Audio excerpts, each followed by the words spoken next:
Hello friends, how are you? This is Neetu and ज्ञान और सुरों के संगम में आपका एक बार फिर से स्वागत है। डियर फ्रेंड्स, पिछली क्लास में हमने इंग्लिश के डे 1 में अल्फ़ाबेट्स के बारे में जाना था। A to Z अल्फ़ाबेट्स के बारे में मैंने आपको बताया था कि इंग्लिश में 26 अल्फ़ाबेट्स होते हैं जिन्हें हम कैपिटल लेटर और स्मॉल लेटर की तरह से लिख सकते हैं, छोटी ABCD और बड़ी ABCD के हिसाब से। ओके, तो ABCD means A to Z आपके होते कितने हैं? 26, जिसमें 5 आपके होते हैं vowels means A, E, I, O, U, ये आपके 5 होते हैं वोवल्स, और बाकी बचे 21 वो सारे होते हैं कॉन्सोनेंट यानी व्यंजन। जिस तरह से हिंदी में आपके स्वर और व्यंजन होते हैं, आ से आ तक होता है स्वर और क्या से क्या तक व्यंजन, इसी तरह से इंग्लिश में भी होता है। सो आज की क्लास में हम जानेंगे थोड़ा सा और स्वर के बारे में, व्यंजन के बारे में। तो स्टार्ट करते हैं आज की क्लास, वोवल्स एंड कॉन्सोनेंट। देखिए फ्रेंड्स, इंग्लिश के लिए, इंग्लिश की स्पेलिंग्स को लिखने के लिए, बोलने के लिए हमारे जो स्वर और व्यंजन है ये दोनों ही का ही बहुत ज़्यादा योगदान रहता है। मीन्स इनके बिना आप कुछ ना बोल सकते ना लिख सकते हैं। जैसे कि आपको का लिखना है, का, तो का के लिए कौन सा आपके लिए कौन सा अल्फ़ाबेट यूज़ होगा, या फिर कौन सा उसमें आपका वोवल्स यूज़ होगा भी या नहीं होगा, इन सारी चीज़ों को हम एक करके देखते हैं। ओके, देखिए जिस तरह से हम हिंदी में 12 खड़ी करते हैं, 12 खड़ी में क्या होता है, हम स्वर को मात्रा के रूप में व्यंजन के साथ लगा के एक नया शब्द का प्रोनाउंसिएशन प्रोड्यूस करते हैं, है ना, कोई उच्चारण करते हैं। ठीक है, जैसे का में आपने आ का डंडा लगाया का, ठीक है, ऐसे ई की मात्रा लगाई तो की बन गया, छोटी ई की लगाई तो की बन गया। तो इस तरह से अलग अलग साउंड आपकी प्रोड्यूस होती है। सेम ऐसे इंग्लिश में भी, तो उसे कहते हैं pronunciation knowledge based on vowels and consonant. स्वर और व्यंजन के आधार पर उच्चारण का ज्ञान, किस तरह से हम सीखते हैं स्वर और व्यंजन दोनों को जोड़ करके। ठीक है, तो देखते हैं कैसे इसकी 12 खड़ी बनती है। जैसे कि आपने का बोलना है, ठीक है, का के लिए आपको यूज करना पड़ेगा के और ए, ठीक है, का। ओके, ऐसे ही फिर बड़ा का में आकर डंडा यानी का, तो उसके लिए आपको क्या यूज करना पड़ेगा, का और दो बार ए।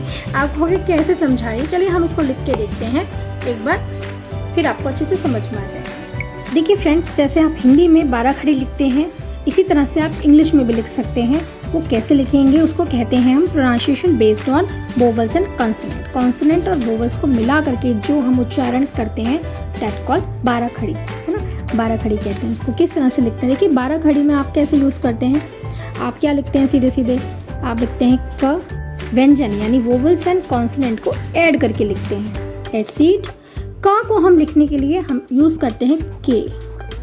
ठीक है, के, खाली के नहीं लिखेंगे, जब आप का लिखेंगे तो आपका आएगा ये, देखिए, ठीक। देन का में आ की मात्रा का, देन की,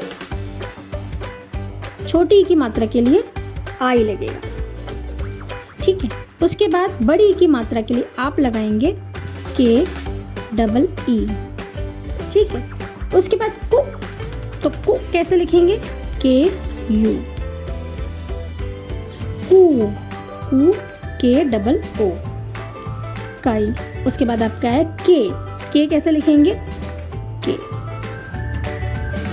देन कई कैसे लिखते हैं, के ए आई, कई। देन को, ठीक है। देन उसके बाद आपका आया को के बाद कऊ कैसे लिखते हैं, औ की मात्रा के लिए आपको के ए और यू यूज करना पड़ेगा, ठीक है। उसके बाद अंग की बिंदी के लिए आप यूज करोगे के साथ के ए एन। अब कह के लिए ए एच।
हम 12 खड़ी यानी कॉन्सोनेंट एंड वोवल्स को यूज़ करके किसी भी शब्द को, इंग्लिश के कोई भी वर्ड को पढ़ सकते हैं या फिर उसकी स्पेलिंग को लिख सकते हैं।